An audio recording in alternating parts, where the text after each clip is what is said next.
Record. All right. Very good. Thank you guys so much for choosing to join me. And we're going to be talking today about making a case for the JET Alumni Association. And what does that mean, right? So I just want to come back, as always, to the philosophy of what's driving a lot of the things that we're doing. That philosophy is collaboration, transparency, and sustainability. So today's presentation is a lot about collaboration and sustainability, but also lends itself to transparency, because today's recommendation is starting a working group so that as many voices as possible and as are interested can be involved in creating something great for our community. So there is a truth that JET alumni are absolutely amazing at selling the JET program. We are coming straight off the chat with our JET program coordinators, who are, and I say this with absolute love and awe and respect for what they do, but I would guess that they do probably about 30% of what we would consider the actual recruiting, the gathering of people who didn't previously know about the JET program and now do know about the JET program, whereas we do about 70%. Those numbers are based on nothing, just my own, spitballing. I do want to be super clear that obviously our JET coordinators and our consulates are doing a lot of work. So I'm not diminishing in any regard what it is that they're doing. Apologies, I'm admitting people at the same time that I'm talking. Let me make sure I get my participant list up so that we don't miss anybody. Can I do that while I'm sharing? There we go. Okay. Sorry about that. So we don't want to diminish what our JET coordinators are doing. However, most people who interview for the JET program heard about the JET program from other JETs, from former JETs, whether that was a personal acquaintance, a friend of a friend, a parent, a teacher, someone that they found on YouTube or TikTok that was just talking about their JET experience.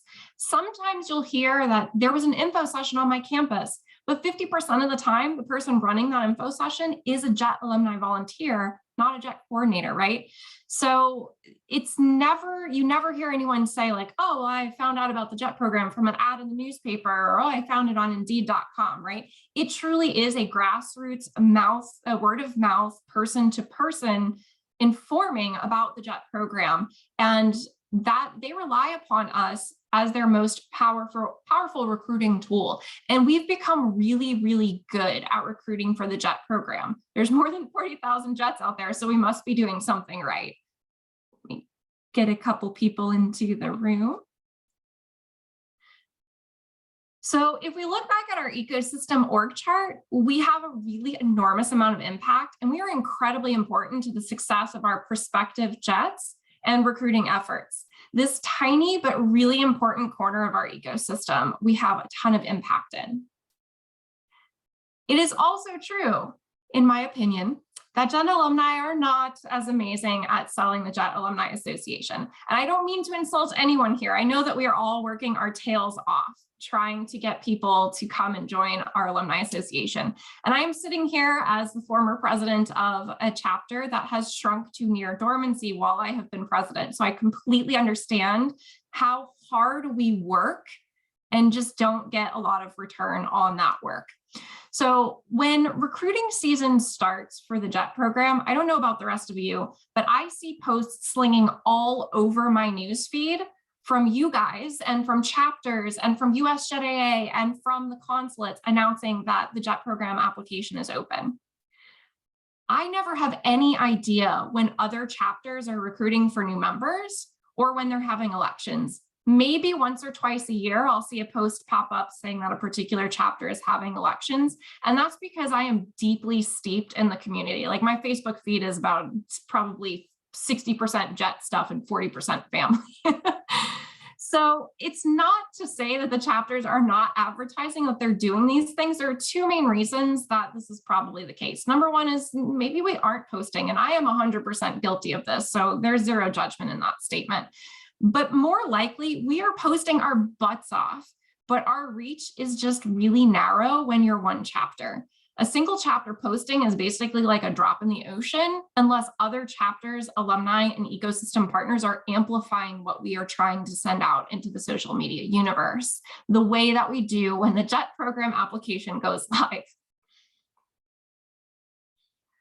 And this is a problem because recruiting for the JET Alumni Association impacts everything in this circle. And quite frankly, the circle should be covering this entire org chart because we are a crucial part of the recruiting strategy for the JET program. So if we don't have alumni that can be reached out to by the consulates, then JET recruiting doesn't happen or does not happen as effectively as it could. All of the organizations on this chart have a mission to support JET alumni. Well, the ones on the right-hand side of the chart, right, have a mission to support JET alumni. And all of these organizations only function well if we have JET alumni to support and to volunteer their time to support fellow JET alumni. And all of our organizations, all of them on this chart, struggle to find, attract, and retain JET alumni. So a few more truths. Everyone in our ecosystem is here to serve alumni. We're all here for the same reason. Everyone is spending time and effort searching for JET alumni. All of us, all 19 chapters, US JETAA, MOFA and Claire, they also don't know where we are, right? You just heard the JET coordinators saying it would be super great if we knew who the alumni in the area were. And we're just sitting here like, yeah, it would be super great if we knew the same thing. Everyone in our ecosystem is frustrated by low return on investment. We try really hard to find these people, and we put a lot of effort into it, a lot of time, and a lot of angst and anxiety into it. And at the end of the day, we only find 1 or 2 people. So it's time to try something new. We have an amazing ecosystem. We have all of these partners, 19 chapters in the US, but also 9 more chapters in North America alone. We have US JETAA, whose very mission is to support JET alumni and alumni chapters. We have Claire and MOFA, who support us because they believe in the power of the alumni network, and also because they need us to recruit new JETs. And then there's us, the CRs.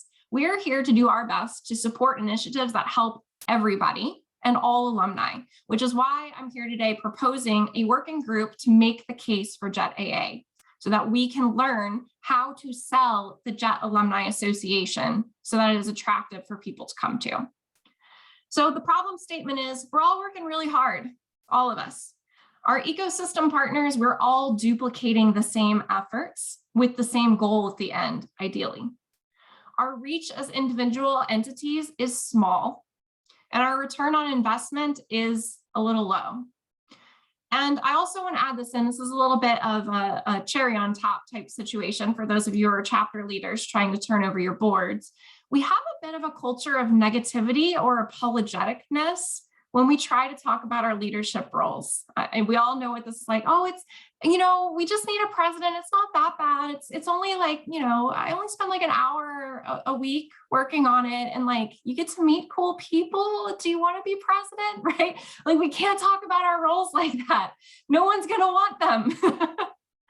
So our goal is to establish a new culture of discussing and promoting the benefits and rewards of being a member of the JET alumni community and a member and a leader as well. We want to create, so that's really lofty. And I'm sure some of you are like, dude, we have already tried this, right? Each individual group has probably already tried this and it didn't work. And it just comes down to reaching critical mass. And I'll talk to that in just a minute. So what we want to do is create a library of materials that can be used to run an ongoing, more or less year-round national level campaign, talking about how awesome the JET Alumni Association is so that people will want to come and join and be members. And Mari was talking about this a little bit earlier in her presentation, right? We got to reel them in and just get them to dip their toe in, and then we walk them out a little further and we walk them out a little further, and all of a sudden, you know, they're like 10 feet deep in the JET pool and now they're president, right? You gotta get them in there. We want video testimonials about why it is that we all choose to participate with JET. We want written testimonials. Think like a little social media post with a picture of an alumni and a brief quote and their name and years on JET, right? Post it out on social media. We want a list of reference individuals, people like us who are really passionate about the Alumni Association, who are willing to talk one-on-one with people who are maybe considering becoming a leader. Let them know what it's really like and the rewards that we've gotten from it, and also being honest about the struggles that are involved in it as well. We don't want to hoodwink anybody. We just want to be a little more excited and a little bit less tired. We want to create a communication timeline and strategy so that all of us can work together to share this content. If we create it and Mid-South is the only one out there putting this content out, then it's not going to reach as far as we need to. So we need a strategy so that we're all sharing it at the same time, so that we all know what to do if we see somebody else's content, which is to share, share, share, share, and get it out there. We want to make a library of materials, and this is the same library, it's not a separate one, but we want to make that library of materials that we come up with available to all chapter leaders via Chapter Central, so that you can go out and grab materials down anytime that you need them, and you don't need to remake something if you have a campaign going on. And of course, we always want to be thinking about making sure that we have the appropriate permission and waivers to do all this stuff, so that if you go out and grab that content, maybe you grab my picture and my testimonial, that I'm not going to be knocking on your door later being like, Mari, what are you doing? I didn't give you permission to do that. We'll make sure that all that's taken care of. So the great news is that we have already gotten this started, all right? Here's how easy this is. And it's not all going to be easy, but here's how easy this is. We did a Menti poll earlier yesterday and a Menti poll today. Here's a great graphic that we can already share with our community on a cute little Instagram post saying, what does JETAA mean to you? Here's what the NatCon 2022 attendees said about what JETAA means to them. And what skills or benefits have you gained from participating in JETAA? Here is what our NatCon attendees said about skills that they have gained. Also, you guys did chapter presentations. This year, Valerie had the absolutely brilliant idea to ask you all to complete a chapter presentation that you can use again and again and again as a way to tell people how amazing your chapter is. In the past, we've done these, we used them at NatCon, we've tucked them away. So we spent that 20, 30 minutes of effort making those presentations. We've had some really amazing presentations in the past, so I bet some people spent a lot more than 20, 30 minutes, but we tucked them away after NatCon. It was something for NatCon, and I don't need to use this anymore, and that's some wasted effort. So this year we said, make something that you can use again. So whether it was your intention when you created it, I really hope that you plan to go and share that chapter presentation on your chapter social media. Use it this year, use it next year, use it for years to come. Now, you might be wondering how on earth JETAA Mid-South is going to benefit from a presentation about New England JETAA. And we will not benefit from that in any direct manner. However, we will benefit indirectly. An important part of social media marketing is reaching a critical mass. You have to reach enough people. That involves flooding the internet with one another's posts by cross-sharing with our chapter accounts, our personal accounts, any relevant affinity groups. Think the chapter leaders Facebook group or the Jets Who Get Things Done. Let me give you an example of how this works, right? And I'm sure many have seen this happening before, but this just happened on Thursday. On Thursday, this happened. Dustin, our lovely president for Heartland, who unfortunately wasn't able to join us this weekend, he's working on a project to revive a Japanese garden in Independence, Missouri. It exists, but it's been neglected, and his organization needs $2,000 to hire a horticulturalist that can go back into that garden and bring it back up to an amazing, beautiful Japanese garden. So Dustin shared his message on his personal Facebook, and I donated because I'm friends with Dustin. I grew up in Missouri, and I want to support Japanese culture in the Midwest. That was something that was important to me. But I also shared it with my Facebook friends, and at least 2 people that I know donated to Dustin's item because I'm friends with Jets who care about Japanese culture, and I'm friends with people who love Japan who care about Japanese culture, and I'm friends with people who live in Missouri because I grew up in Missouri, and I'm friends with people in a taiko group in St. Louis who often play in Japanese gardens and love Japanese culture, of course, right? So had I not shared that, that's 2 less donations that he would have gotten, and multiple less people that would know that this is happening and could get excited and involved in it. Now, I've been posting on behalf of Mid-South for 10 years. So if I create a new great video and I post it out there for Mid-South, it's not incredibly likely that it's going to reach anybody that it didn't reach for the last 10 years. I cannot do any more to make my network any bigger. If I make super engaging content, then maybe it'll get out there. But really, I've kind of exhausted everything that I can personally do to grow my network. However, if others were to amplify Mid-South's posts, then it would go out further. Also, I want to say it's not just Even if your chapter doesn't get a new member by sharing Mid-South's post, but Mid-South does, aren't you going to be happy for me? Like, you know how small my chapter is. If we get one new member, that's a huge deal for me. And you helped make that happen. So even if your chapter isn't getting a direct benefit, another chapter getting a JET alumni is a win for all of us. It's a win for the community. It's a win for the chapter that you helped. And it's a win for that alumni that's now receiving services and support from a JET chapter. So that's how this project can really make a difference. There is going to be a little bit of an upfront effort to get it out there, but that's where we pull in a working group. Many hands make light work. So we get that working group going, we build all of these resources, and we get everybody to buy in. And then the return on investment in this project is theoretically much higher than if we tried to do it alone. All right, so I am done talking. That is the layout for this. Now I want to brainstorm for the remainder of our session. These are just some brainstorming ideas. I will leave this up for a couple of minutes until our discussion gets cooking, but I want to open the floor. Number one, let's talk about the value of this. Do you think this is valuable? And do you see the chapters finding value, all of the chapters finding value in this? What questions or concerns do you have about it? Beat it up and make sure that we're making a good choice and that we're spending our time on something that can really help our organization. And then we'll talk a little bit about the execution. What tools do you think that we need in order to make this successful? Do you have any ideas that have worked really well in the past, or something that you've always wanted to do but haven't had the resources and energy? All right, that's it for me. I'm shutting up, opening the floor to your ideas.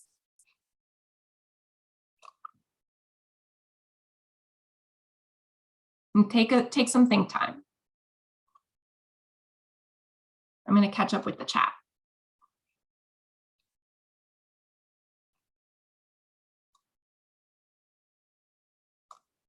And I know y'all aren't shy, so don't be shy. So I have a question. Yes, please. So you mentioned before about Chapter Central, and I know that you talked a couple of times throughout NatCon here about that. How do we access that if we want to, get resources or share documentation? It's a really good question. So we whipped Chapter Central up in response. Well, honestly, it was part of this initiative that's been brewing in the back of my brain for a very long time. But we whipped it up in response to NatCon to just be a central clearinghouse of information. It's going to be accessed from the JETAAUSA.com main website. We have a link up there, and we need to better integrate it into our main website. But essentially, it will be a publicly available website where we're going to be keeping some information. Now, one thing that we need to figure out, and this is on the execution side of the house, is what can be public facing and what needs to be private. And there is the option to put a kind of password protected area where we can keep private assets that should only be accessed by chapter leaders. Now, for this particular project, we're talking about making public facing testimonials. So that kind of stuff can really just live on the website, and people can go in and pull it down and reference it as needed. I dropped the URL in the chat. So if you haven't had the opportunity to explore Chapter Central right now, obviously it's very NatCon centric, but that NatCon stuff will be hidden until next year once it's no longer needed. And then we will add tabs for these additional items. I want to piggyback on what you had just said about having a locked away section. And I don't think this is the right venue to go too deeply into this, but I see a logistical issue.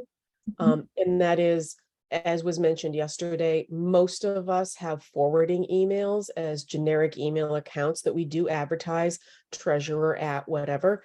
And that is a problem because we can't log into a system anywhere with those. They're not login accounts. So that would mean that JETAA USA's contact information for officers will need to include two fields. One is a generic email, I want to receive email at, and another is if I need to log into something, this is the account, like Google, for example, that you would need to put in there for me to make that access. That puts a fair amount of onerous work on JETAA USA to maintain that, as well as to, get rid of multiple emails in the system when people and staff change over in the officers, but that would be an absolute necessity because we couldn't access private stuff otherwise. That's a great call out, Lindsay. That will take some noodling, for us to think through. I have some comments about the lack of information and cooperation between different groups, especially groups that share borders. So I really need it to be the norm for chapters that are close together to be in communication with each other, because we have people in the Michigan, Ohio group that are closer to Pittsburgh or Toledo, even in Canada, or Indiana or Chicago. And so those people, either they'll be in our group and they won't want to come out to anything because they are too far from where we're doing things in Detroit, or they'll leave and join the other group in the other state. And so they're no longer in our loop. And a lot of times this just doesn't make sense. And also, we don't really know who's still in our state because we don't know when people leave. And we don't know if people are like double enrolled in like more than one JETAA. Like there's no way to figure it out. And even the system that's set up with GIA and trying to fund events that are collaborative makes it quite difficult. And I would like some guidance on how to more collaboratively share both recruiting members and sharing information about members. Privacy is also an issue because we can't get a list of people from our consulate because it's a privacy issue. So we don't get a complete list of people who come back, and just everything is so opaque that we end up doing things like, searching around LinkedIn to try to find random people. But it just feels like if there was some sort of higher up structure to facilitate a flow of more information and some guidance on how to go about doing things collaboratively, it could make it easier for everybody. Yeah, that's a great, with several great comments. Matt, this is not asking for an answer, but something to put a pin in later is, this is the second call for a little bit of guidance around GIA and cross-chapter collaboration, what the ground rules are for that if you're going to have a joint event. I think Lindsay might actually have been the other person that brought that up. I might be wrong on that, but I think that would be a good thing for us to have in our back pocket, is just some guidance on how, what you can and can't do and how to do that. And to also talk with Claire to see, as we are working together more frequently with our closed chapter partners, then how do we handle GIA concerns? Can we have a little bit of flexibility there? Lindsay, please go ahead. And I can unmute myself, I promise. Speaking to Alicia, sorry about that.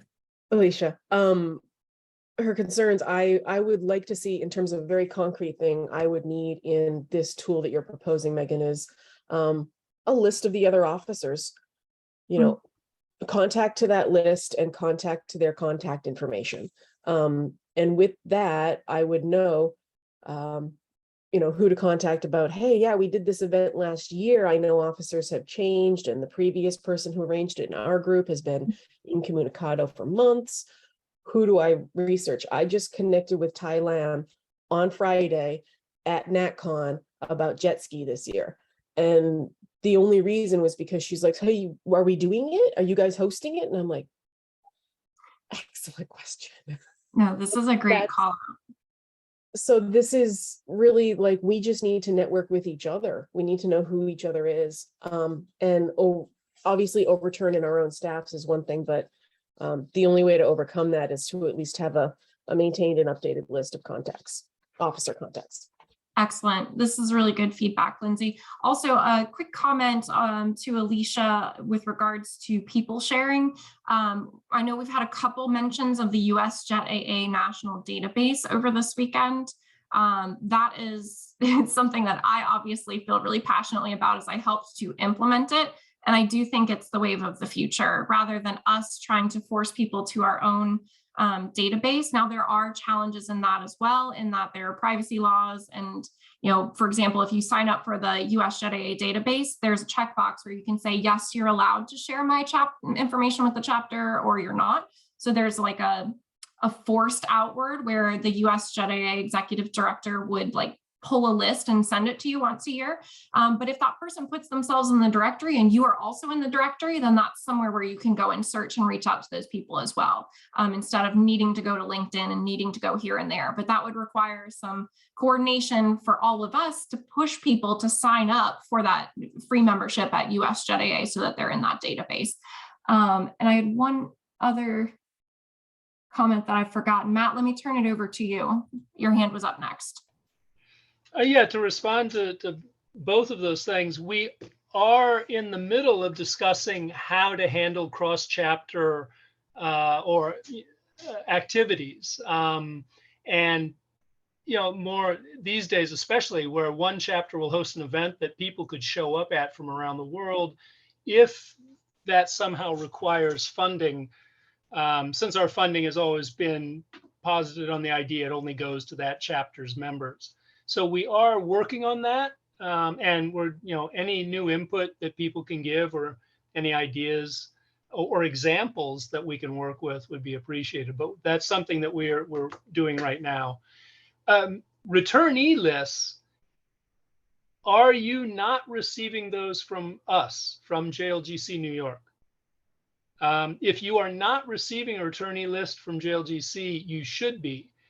Also, I've seen those lists. And I know there's the privacy issue that the consulates and embassies bring up, but the returnees who give their information to Claire Tokyo, at least, they specifically check off who that information can go to. So anybody who has checked that their information can go to the chapters, you should be receiving that.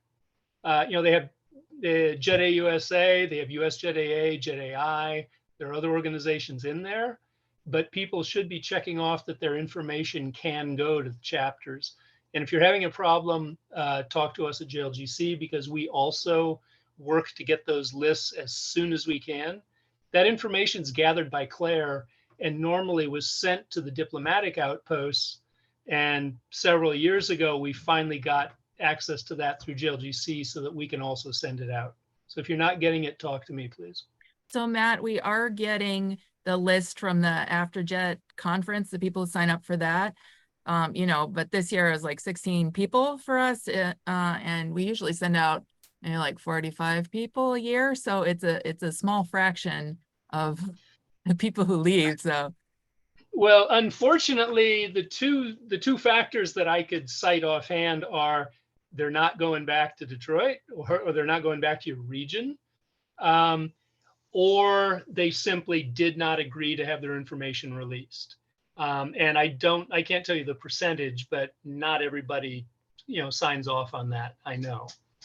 In fact, I think it's under 50%. So there's loss there, which makes, the initiatives Megan is talking about all the more important, trying to find these, these alumni who just drop out. And one of the things that, just to kind of give a couple logistic updates, we are actually a little bit over just because of the transition from the prior session. But I do want to finish up Nikolai's comment. As a heads up, as a CR, one of the things that I want to do is to make sure that we're talking to people like Claire and MOFA about that transition and how do we make JET Alumni Association seem like the next natural step for people, make it less of an opt-in and more of like a of course type of situation.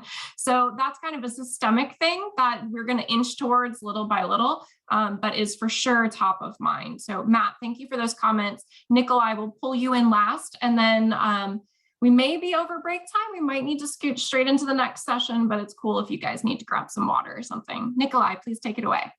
So I know that I mentioned this with one of the with the data presentation that we had earlier. But it seems like you were saying, we have a design and a systemic problem across all of our chapters, which is essentially saying that we are not as organized as we should be. We're not as communicative across chapters as we should be. And we don't have a good structure of data that can be either accessed or sent. And I think that a way of resolving that is by having an intranet that we all have access to, just the board members of each chapter, right? And if we have an intranet that we all have access to, it'd be easier to communicate, it'd be easier to share data, it'd be easier to like have our minute notes and have everything in one place. And it might also have benefits in terms of feeling like we're a part of something. And as we know, community is really important for both board members as well as the people interacting with our events. So I did some research. I mean, a lot of us do like G Suite, and then there's of course like other intranets like SharePoint, and a lot of these platforms are free for nonprofits. So as long as you have a nonprofit status, you know, I checked SharePoint just this weekend to see what it would be like, and it's up to 300 members, 300 users are free. Oh, wow. Which would cover, you know, all of the board members and board of advisors for all chapters if we wanted to have it in one place. So I was just thinking, like, would that be a possibility that we would potentially just look at? Yeah, no, Nikolai, I think that's a really good call out. In my head, that's where Chapter Central is going, but I hadn't taken it to that, you know, intellectual next step. So, you know, the statement of like, let's have an intranet, that's really powerful. I do want to get us into the next session, but I have written that down for further investigation. And if you have any thoughts or anything in particular in mind, Nikolai, I would love to connect with you after on that. Sure. Excellent. All right. I know we didn't have as much time to discuss as I would like, but all of this is really helpful. We hear you on the systemic issues and we are aligned. So let's go ahead. I'll let you guys head off into the next session. We are almost done for the day. Thank you guys so much for your comments.